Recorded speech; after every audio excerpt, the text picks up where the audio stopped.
Hi everyone, and welcome to Making It Count with Cristina and Will, where we explore real ways to make your hard-earned money count today and every day. No matter your financial goals, we want to offer practical tips and insider tricks to help you accomplish them. Along the way, we'll learn from our local financial experts, answer listener-submitted questions, and share our own money experiences. So together, let's make it count. Hi everyone, and welcome to Making It Count. I am so excited for today's episode because we're starting out our 3-part mini-series on money plus kids. This is a really big topic, and we're starting today with some financial considerations for having kids. Okay, well, I know that you don't have kids yet. Nope. But I just no kids. No, okay, fine. So I just read an article that talks about how much it costs to raise one child on average. I asked my husband, so I have his guess, but I'm curious to know what you think it costs for one kid to age 18, 0 to 18. Too much. Just too much in general. Yeah, well, you're right. The average cost of having a child is $233,610. Yikes. Yeah, yikes and that's from 2017. Wait, and you want to retire early? Wait, hold on. Man. Goals. Little do you know that I haven't yet started planning for my kids' college, but yes, my retirement is on point. Well, hopefully they just don't want to go. No, I'm betting on scholarships. Scholarships, that's what I had it. And really student pushing loans. that young one into baseball. Yes. So, Will, as someone who has decided not to have children, what do you think about that?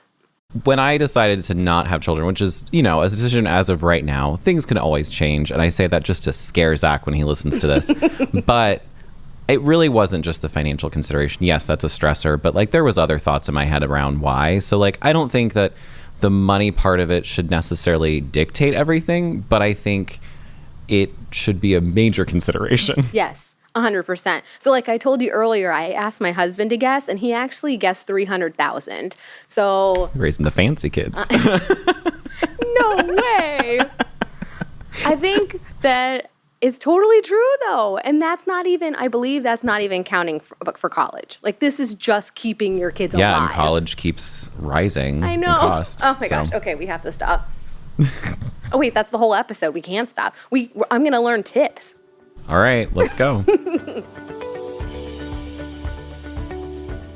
All right, it's time to introduce our guests. Today, we have a repeat guest from Season 1, John Stanton of CUNA Brokerage Services. Welcome back. Can you please introduce yourself? Absolutely. Good afternoon, all. My name is John Stanton, financial advisor with Members Financial Services. We work for CUNA Brokerage. We've been partnered now, 20 years with Addition Financials. Wow. That's just awesome. But we're glad to be here and be part of this. Our services are free, no obligation. There's no pressures. We're not salespeople. We're educators. So definitely on this topic or any other, when it comes to investing or finances, we're here for you. And welcome back, John. We're so happy to see you. I'm glad to be back. And doesn't his hair look good? Throwback to Still cutting it Season yourself? 1. 3 weeks ago, it's 3 weeks growth right That's here. Good. That looks good. Thank you. And joining us for the first time today is John's coworker, Stefanie Flohr. Thank you so much for coming. Will you introduce yourself and tell us about yourself? I'm Stefanie Flohr, and I am a financial advisor with John with CUNA Brokerage Services and Members Financial Services, located at Addition Financial. I have been in the business for 20 years and have been with credit unions for 20 years in some capacity. So credit unions are my life and members at the same time.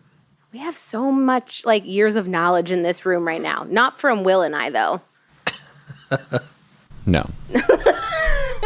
Okay, well, before we go further, I want to know the kid situation. So I have an almost 8 and a 10-year-old. John, what about you?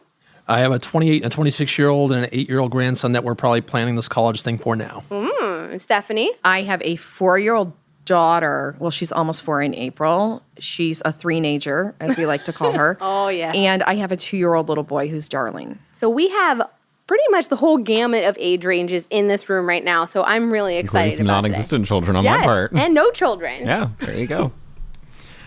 All right, let's dive right in with our questions. So I'm not going to lie. I'm going to raise the curtain. I didn't do this math. It's sitting in front of me on a piece of paper. However, $233,610 works out to be about $13,000 per year. If you assume parents are paying for kids until they're 18, which I think in many cases is beyond 18, right, Yeah, Christina? I would think so. So I'm going to direct this to John. What do you think is the most expensive aspect of raising kids? All of it? No, obviously it's the child care. I mean, that gets more and more expensive each year. I know with mine, when my spouse and I were working, it was really hard to sometimes cover that, especially, when you're young and you're not quite hitting that level of your, what you want to be as far as professional.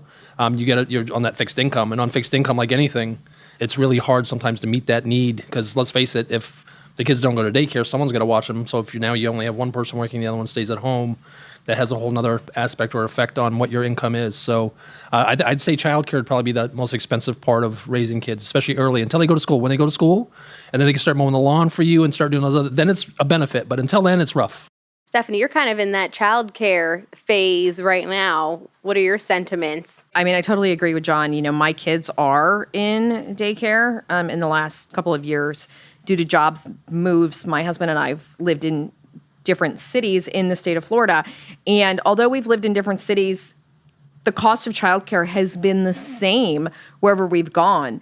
And, I don't think most people even realize that your infant costs much more a week than your 3-year-old does. Yep. So it does get cheaper as they age, but I'm not sure that $10 a week cheaper is really going to do much for your bank. So What a congratulations, you just saved $40 a month. But on top of that, which people forget, depending on where you take them to childcare, some will supply you with diapers, some you bring the diapers and wipes. Those are a very big expense. If you have not played the how much do baby items cost at a baby shower game, your mind will be blown as to how much items actually cost on an ongoing weekly basis. And until you actually sit down and look at those numbers, I think this number right here, the 233, I think we need to double that number, because this Well, we do. We have so 2 children. Correct. Each of us We have do. 2 kids. Yep. Yeah, absolutely. I think something else that a lot of people don't consider is when we started having kids, before I was pregnant with our first one, we lived in a 2-bedroom place.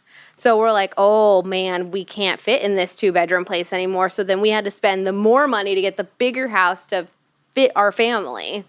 So I think people forget that consideration as well. I mean, Christina, your kids are, in a couple of years, you might just be like, stay at home by yourself. We're all good. Well, I think I think I was like 12 and my parents were like, yeah, you're good. Really? Yeah. I think that something else, and I know, Stefanie, you're not quite there yet, but John, maybe in your history, is daycare's done, and my husband and I threw a party when we didn't have to pay for daycare anymore. I had a tax lady almost have a heart attack when she found out how much private daycare was for 2 children.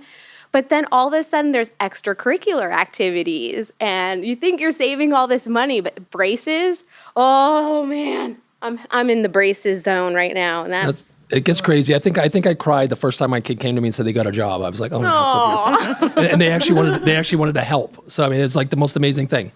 So, but yeah, it's it's one of those things where you have to really be preemptive about it. You can't sit there and say, oh, if we get pregnant, we get pregnant. If I have a kid, we have a kid. Mm-hmm. There is no right or wrong time. I guess it's when you're ready.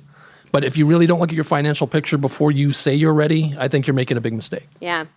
Talking about after the age of 18, or maybe a little bit after that, college. College is not considered in that $233,000. How can parents start, or when should they start saving for college for their kids? The day you have a social security number. I mean, people always ask if they can open up an account for a child beforehand. And I like to tell them the IRS dictates this for us. If you don't have a social security number, we can't have an account.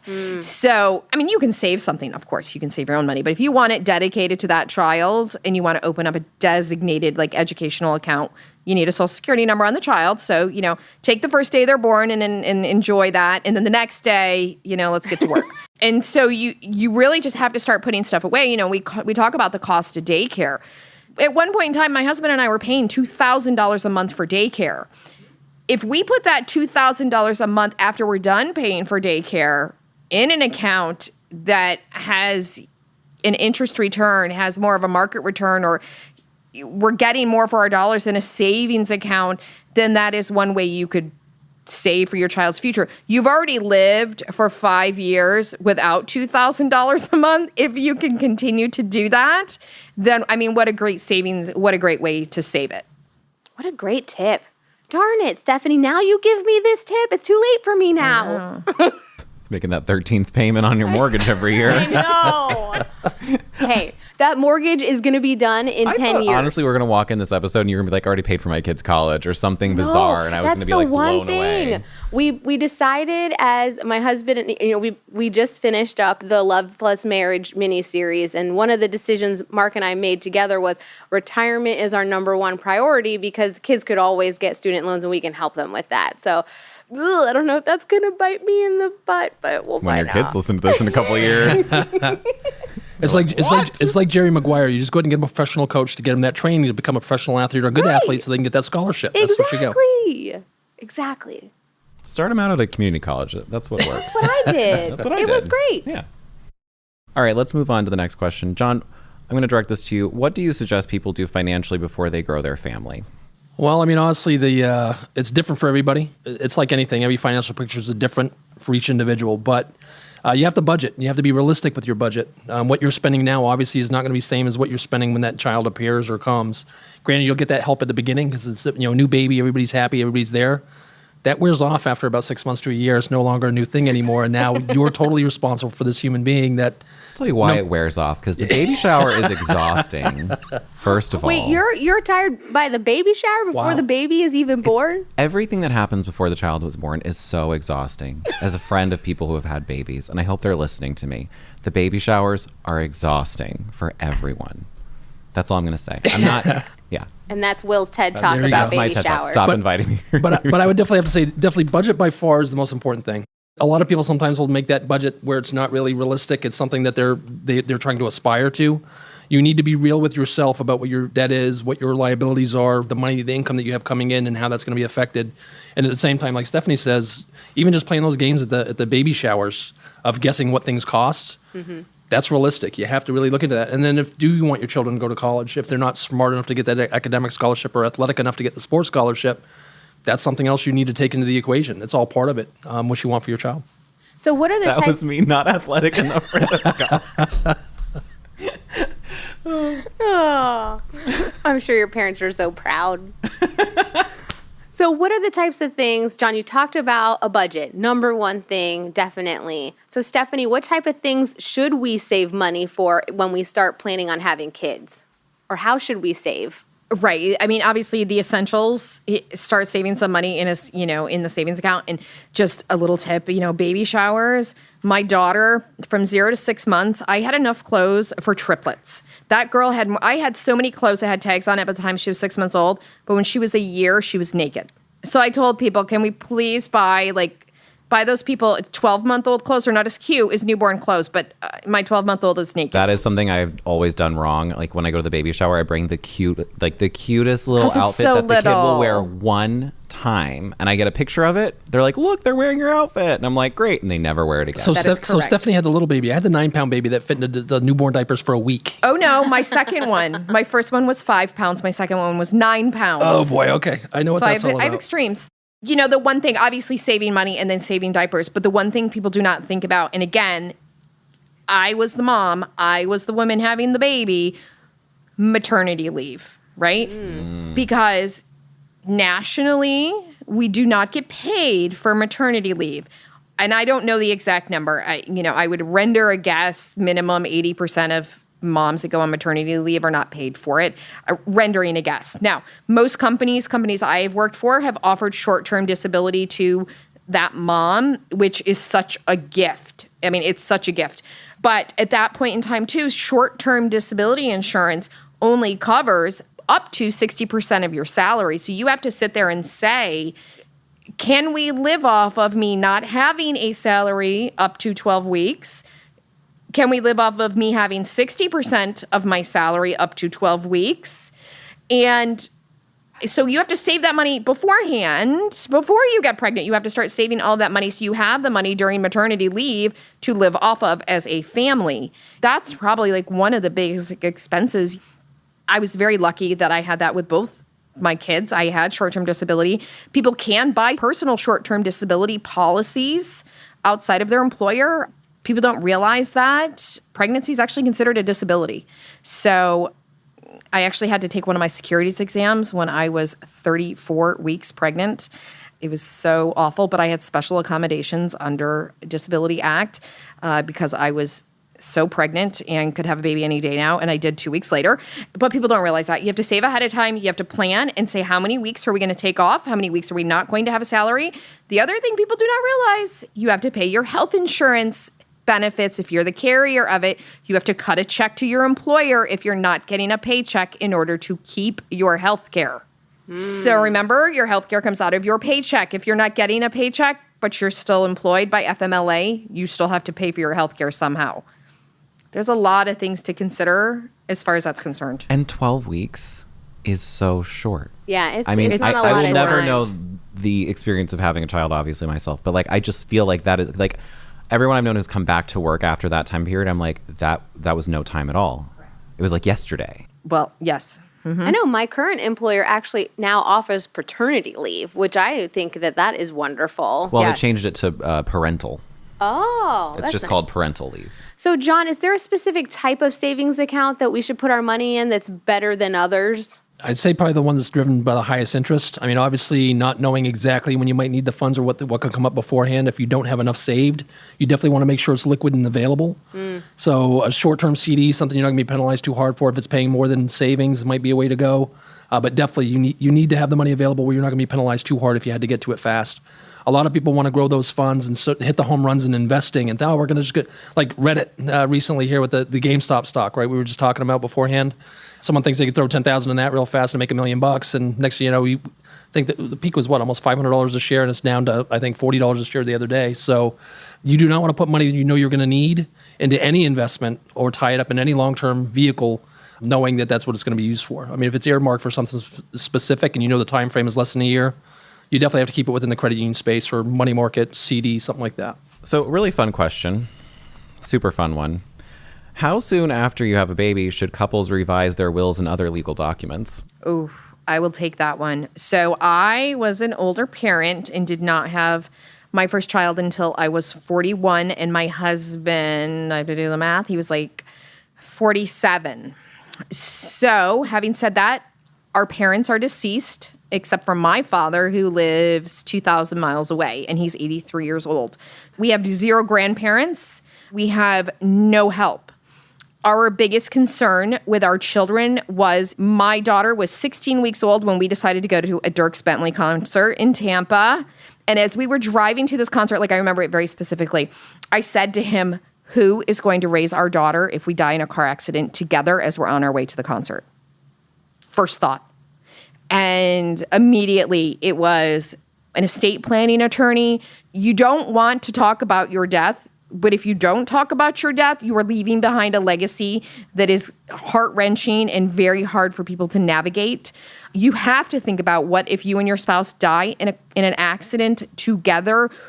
Who's going to take care of your children? How are they going to take care of your children? Is it family? Is it not family? How are you going to fund that? I got back from maternity leave with my son, and 16 weeks, I got more life insurance. You need to put more life insurance on yourself. If you die, can you replace the income that you're bringing in for your spouse? If you are a stay-at-home mom, you are irreplaceable too. You need life insurance on that life to help pay for the cost of raising these children. And it's stuff you do not want to have to think about, but it is so important to think about. No, absolutely. In that episode we recorded a little while ago about estate planning, and we had Mary Kaplan, who is an estate planning attorney, who came in and really walked us through. And you're right, it's not exactly the most fun topic, but it's very necessary. Yeah, it's like anything. If you're not here, you want to make sure things are going to happen the way you would want them to. And that's where a lot of those estate planning and trust and things like that kick in. You don't want to leave it up to the courts. The courts are always going to try to do what's in the best interest of the child, but that's not always in the best interest emotionally for the child. And that's the thing you have to sort of take into effect. You definitely want to be sure to have bases covered. All right, so my next question, I actually have a funny story. So it's about tax breaks. And are there still To follow some... that up with a funny story. I know, funny story. So my birthday is on December 31st. So my birthday is the very last day of the year. So as Laurel says in my family, is that the doctor asked my mom if they wanted me to be the first baby born the next year. Like they wanted, as she's in labor, said, hey, can you hold off a little bit? So she's the first one born the following year. A baby ladder strategy. Nice. Right, like, so I could be in the newspaper or something. And my dad turns and goes, heck no, I want the tax break for this year. And now having kids, totally understand. So what are some of the tax breaks and things that we can get once we have kids? Well, there's tax credits, of course, for children that are school age. You also, of course, have the write-offs for daycare costs, things like that. Anything that's going to weigh you down that can be written off your bottom line to lessen your tax burden is really where it's at. And again, having kids is a benefit that way. We felt it. Our youngest daughter, like I said, at this point, is 22 in college, and she I think filed her own taxes this year for the first time. So it's sort of a hard pill to swallow. But she made more money than we made last year, so it's better for her to learn that. Now she's sort of on her own, paying her own things. She earned the right to go ahead and do that this year. But, it's one of those things where having an accountant is what I'd recommend. Even if you're paying for it, it's a good thing. Sometimes people try to do the TurboTax and things on their own. You might miss those type of breaks or credits. So it's always good to have a tax professional, especially when you have kids, to take advantage of some of those benefits. Yeah, other than the standard, there's a standard deduction on your taxes now. I think it's actually, when the tax law changed, it's 3 kids now, and then you get more if you go over. My husband wouldn't go more than 2, so I don't get the additional tax break, but I tried. And we're very close to our tax guy, and he's like, we need another one, but that didn't happen. The thing that we do, though, is it's a dependent care account, and that is pre-tax dollars. Many employers offer that now. I know people are like, oh, I don't need more taken out of my paycheck. I get it. Sometimes my paychecks, my deductions are higher than my pay. And you can do, I think last year, it's $5,500. It does change every year. You can do pre-tax dollars to pay for daycare costs. Now, when I told you I spent $2,000 a month for daycare, of course, that's only about 2.5 months. But it's 2.5 months to take off my taxable income. Don't miss out on that. You're already going to pay $5,000 in daycare cost. If you have one child in there, have it be pre-tax dollars. Don't skip over that when open enrollment comes around at your job.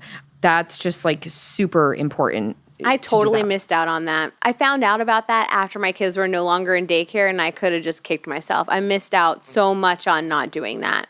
That's a good PSA right there. Man, producer Laura and I were talking about taxes before this, just about filing jointly as married people. And never mind, we're fine. Me and Lauren are good. We were like, yeah, TurboTax. All right, guys, thank you so much. We're going to take a quick pause for a commercial break, and then we'll come back with our Making It Count Essentials. So you guys are ready for the rapid fire questions. So stay tuned. Making It Count is sponsored by Addition Financial.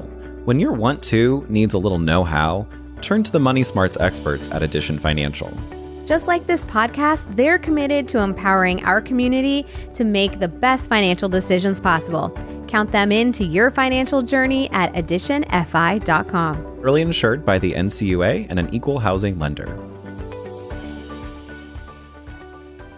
Welcome back. We are going to dive right into our mix of fun and serious questions. Christina, get us started. Ladies first. So I'm going to go to Stefanie. Stefanie, these questions are for you. First question, do you think parents with kids should have a budget? If you ask my 3-year-old, no. Everything she's into who buy this thing right now. No, you have to have a budget because it is so simple to go into Target or any place else and see something that is cute and we need it. You have to have a budget just for the essentials. Let's go back to the diapers and the wipes. They outgrow shoes, I think, every 5 days. So if you don't have a budget for that, and be realistic, you're going to want to take them places and have fun with them too.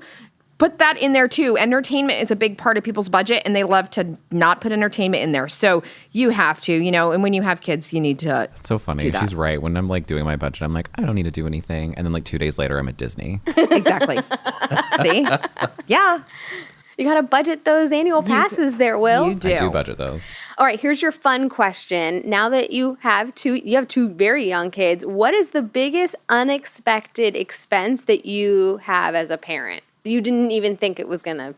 Oh, goodness. So daycare, I knew. So literally shoes. I'm not kidding. This morning, as my 2-year-old was like, we were putting his shoes on, my husband is jamming them on his feet. And I go, do you think they fit him? And he's like, well, I don't know. These are his sneakers. I go, do you think his feet grow? And he's like, yes. I'm like, then he probably needs new shoes. It's just little things like that. I really think it was shoes. And then also entertainment. You know, you don't stay home with your children all of the time, and finding age-appropriate activities for them most of the time involves a membership of some kind or a ticket to get into some place. So I would say that's it. Don't discredit the fact you do have to spend money on a 2-year-old to entertain them. All right, John, my questions are going to be directed at you. So we talked about getting life insurance for parents.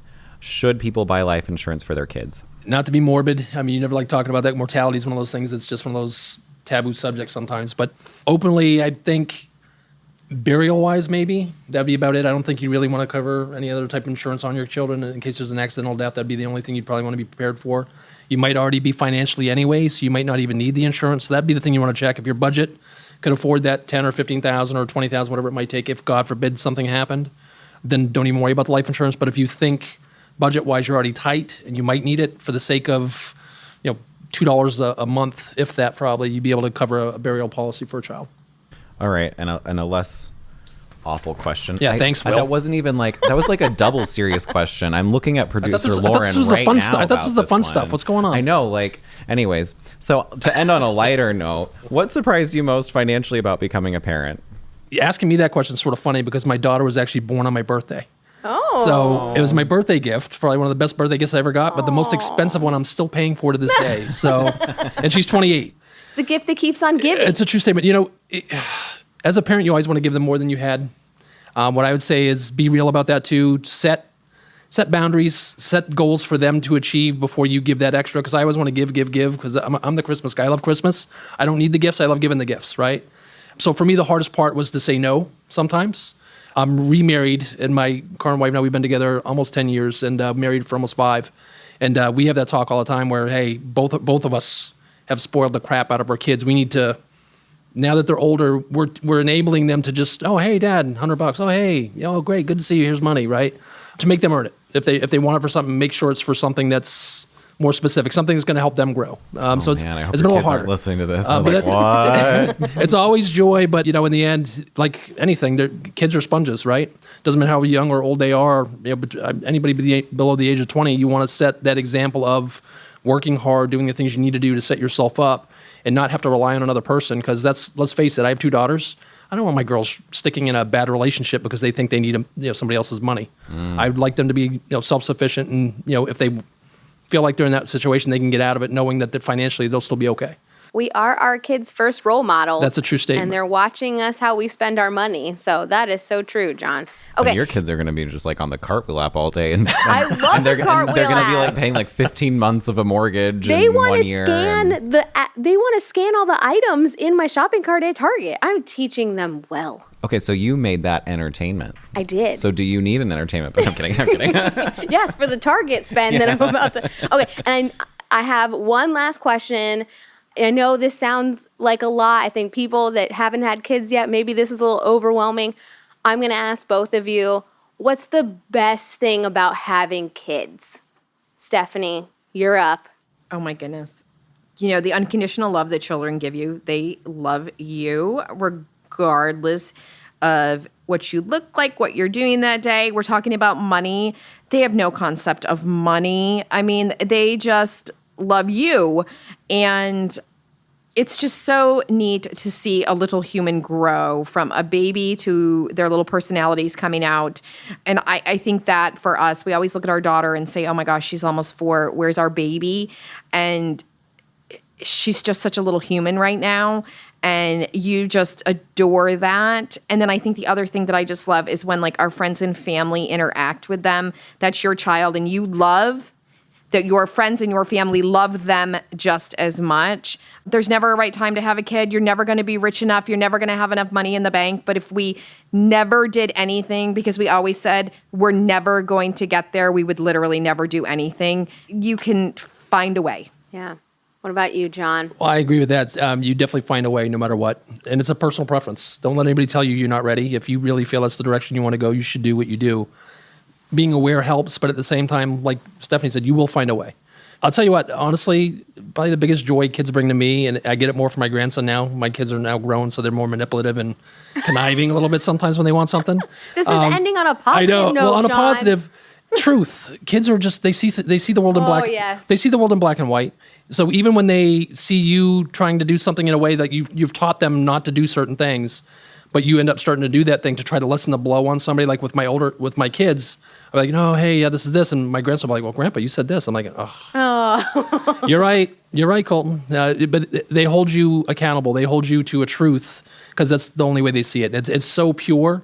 It doesn't matter what you look like, who you are, what you are. If they see you as a certain thing, they'll say it, even if it's an embarrassing thing that you shouldn't say. But it's so innocent. Yeah. So I think that's probably the happiest thing. Anytime I look at kids, they're so innocent and so just pure and so truthful that I wish if the world could all be like that, we'd be in a much better place. Aww. Okay, I'm not crying, you're crying. Okay, so both of you, John, Stefanie, thank you so much for joining us today. If our listeners want to learn more about what you guys do with CUNA Investment, how do they get a hold of you? They can reach Stefanie and I through additionfi.com and go onto the investments link. It'll bring them to our profiles, and they could choose, I guess, Stefanie and I cover certain branches. So if you are set in one branch, you'd sort of want to find out what those coverages are. So you could also obviously contact Addition Financial, and they could definitely give you that breakdown of where we would be located and how we could meet. Great. All right, Christina, it's time for our favorite segment. What did we learn today? All right, I'll start. So for me, I will pull back the jokes for a second. And even though I don't intend on having children right now, I will say I have like 300 nieces and nephews. I don't know the exact number anymore. I do love being an uncle, and that is a lot of fun. And it's also cheap. And you can give them like the smallest gift and it's wonderful to them. So I'm joking, but it really is great. And I can totally understand why some people are like dead set on wanting kids right now, regardless of the cost. So I think what Stefanie said a minute ago was very true. If we always waited until it was the perfect time, we would never do anything. Definitely. One thing I wish I would have learned when my kids were in daycare was when they were done, I am not exaggerating. When we made our last payment to our daycare, we celebrated, and I wish I would have kept putting that money into an account and pretended I could still like pay it. Because obviously we could have afforded it because we made it through 6 years. I should have put that aside and then put it straight into a college account. So I learned that today. I think that is very valuable. All right, well, at the end of each episode, we like to share a resource that our listeners can use to get more information. Christina, why don't you tell us about this week's resource? I'd love to. This resource is called The Principal Guide to Achieving Financial Security When Settling Down. It's got information about planning for a wedding, getting married, financial considerations when planning to have a baby, child savings accounts, and much more. It's a great resource to have on hand. You can find it by clicking the link in the show notes, and we look forward to seeing you next time on Making It Count. And that's a wrap on this episode of Making It Count. If you learned something new, were inspired to reach your financial goals, Or just found us entertaining. please subscribe, share, or rate, and review us on your favorite podcast app. And don't worry, we'll be back soon with another new episode of Making It Count. Representatives are registered, securities sold, advisory services offered through CUNA Brokerage Services Incorporated, CBSI, member FINRA SIPC, a registered broker-dealer and investment advisor which is not an affiliate of the credit union. CBSI is under contract with the financial institution to make securities available to members. Not NCUA, NCUSIF, FDIC insured, may lose value, no financial institution guarantee, not a deposit of any financial institution.